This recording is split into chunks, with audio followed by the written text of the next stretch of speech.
മെക്സിക്കോയിലെ ഒരു ഗ്രാമത്തിലാണ് കഥ നടക്കുന്നത്. ഗ്രാമത്തിൽ തന്റെ കുടുംബത്തിന്റെ കൂടെ സന്തോഷമായി ജീവിച്ചു വരികയായിരുന്നു സാന്റിയാഗോ എന്ന ബാലൻ. ചെറുപ്രായത്തിൽ തന്നെ ഫുട്ബോളിനോടുള്ള കഴിവും താല്പര്യവും സാന്റിയാഗോ പ്രകടിപ്പിച്ചിരുന്നു. വൈകുന്നേരങ്ങളിൽ മെക്സിക്കോയിലെ തന്റെ സുഹൃത്തുക്കൾക്കൊപ്പം ഫുട്ബോൾ കളിച്ച് സാന്റിയാഗോ വളർന്നു വരുന്നു. അങ്ങനെ ഇരിക്കെ ഒരു ദിവസം സാന്റിയാഗോയുടെ മുറിയിലേക്ക് അച്ഛൻ കടന്നു വരികയും എത്രയും വേഗം സാധനങ്ങളെല്ലാം എടുത്ത് തന്റെ കൂടെ വരാനും ആവശ്യപ്പെടുന്നു. സാധനങ്ങളുടെ കൂട്ടത്തിൽ ഭദ്രമായി തന്റെ ഫുട്ബോളും സാന്റിയാഗോ കയ്യിൽ കരുതുന്നു. ഹെർനാൻ എന്നായിരുന്നു സാന്റിയാഗോയുടെ അച്ഛന്റെ പേര്. അയാൾ കുടുംബത്തോടൊപ്പം അനധികൃതമായി അമേരിക്കയിലേക്ക് കുടിയേറാനായി അതിർത്തി മുറിച്ച് കടക്കാനൊരുങ്ങി. അവർ പോകും വഴിയിൽ അമേരിക്കയുടെ അതിർത്തി സംരക്ഷിക്കുന്ന സേന ആ വഴി പെട്രോളിംഗ് നടത്തുന്നുണ്ട്. അവരെ കണ്ടതും എല്ലാവരും വളരെ വേഗത്തിൽ തന്നെ ആ വേലി മുറിച്ച് കടക്കാൻ തുടങ്ങി. അമേരിക്കയിലേക്ക് കടക്കുന്നതിനിടയിൽ സാന്റിയാഗോയുടെ കയ്യിൽ നിന്ന് ഫുട്ബോൾ താഴേക്ക് ഉരുണ്ടുപോയി. അതെടുക്കാൻ പോയ സാന്റിയാഗോയെ അച്ഛൻ ശകാരിച്ച് തിരികെ വിളിച്ചു. മനസ്സില്ലാ മനസ്സോടെ ഫുട്ബോൾ ഉപേക്ഷിച്ച് സാന്റിയാഗോ അമേരിക്കയിലേക്ക് കടക്കുന്നു. 10 വർഷങ്ങൾക്ക് ശേഷം ലോസ് ആഞ്ചലസ് എന്ന നഗരത്തിൽ തന്റെ അമ്മൂമ്മയായ മേഴ്സഡസും അനിയൻ സീസറും അച്ഛനായ ഹെർനാനുമൊപ്പം സാന്റിയാഗോ ജീവിച്ചു വരികയാണ്. അമേരിക്കയിലെത്തി കുറച്ചു നാളുകൾക്കുള്ളിൽ തന്നെ അവരുടെ അമ്മ അവരെ ഉപേക്ഷിച്ചു പോയിരുന്നു. അമേരിക്കയിലെത്തിയിട്ടും സാന്റിയാഗോ തന്റെ ഫുട്ബോൾ കളി കൈവിട്ടിരുന്നില്ല. ഒഴിവു സമയങ്ങളിൽ അമേരിക്കയിലെ ലോക്കൽ ടീമുകളിൽ സാന്റിയാഗോ കളിച്ചുകൊണ്ടേയിരുന്നു. തന്റെ ജന്മനാ ഉള്ള കഴിവുകൊണ്ട് അവൻ ആ ടീമുകളിൽ മികച്ച പ്രകടനം തന്നെ കാഴ്ചവെച്ചു.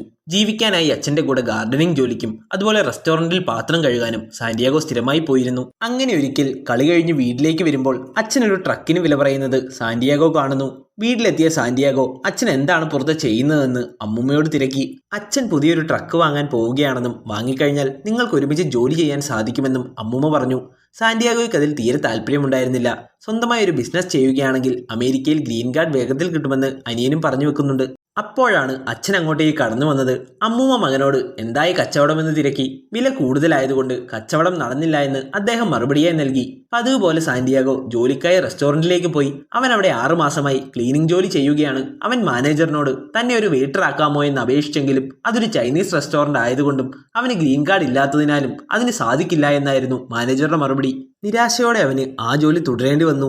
രാത്രിയിൽ മടങ്ങി വന്നിരുന്ന സാന്റിയാഗോ തനിക്ക് കിട്ടുന്ന ശമ്പളവും ടിപ്പുമെല്ലാം ഒരു ഷൂസിനുള്ളിൽ ആരും കാണാതെ തന്റെ സ്വപ്നത്തിനായി കൂട്ടിവെക്കുന്നു. പിറ്റേന്ന് പതിവ് പോലെ സാന്റിയാഗോ തന്റെ ടീമിന്റെ കൂടെ ഫുട്ബോൾ കളിക്കുന്നു. കളിക്കിടയിൽ വളരെ മനോഹരമായി കളിക്കുന്ന സാന്റിയാഗോയെ യാദൃശികമായി ആ വഴി പോയ ഗ്ലെൻഫോയ് ശ്രദ്ധിക്കുന്നു. ഗ്ലെൻഫോയ് തന്റെ മകളെ കാണാനായി ലോസ് ആഞ്ചലസിലേക്ക് എത്തിയതായിരുന്നു. സാന്റിയാഗോയുടെ മനോഹരമായ നീക്കങ്ങളിൽ ഗ്ലെൻഫോയ്ക്ക് ഒരു അതിശയം തോന്നി. ഗ്ലെൻഫോയ് അത് സാന്റിയാഗോയുടെ കോച്ചുമായി പങ്കുവച്ചു. അവനൊരു മികച്ച കളിക്കാരനാണെന്ന് കോച്ചും അവകാശപ്പെട്ടു. കളി കഴിഞ്ഞ് സാന്റിയാഗോ മടങ്ങുന്നതിനിടയിൽ ഗ്ലെൻഫോയ് സാന്റിയാഗോയുടെ അടുത്തേക്ക് ഓടിയെത്തി അയാളെ പരിചയപ്പെടുന്നു. മോനെ, നീ എവിടെയെങ്കിലും പ്രൊഫഷണലായി കളിക്കുന്നുണ്ടോ എന്ന് ഗ്ലെൻ തിരക്കി.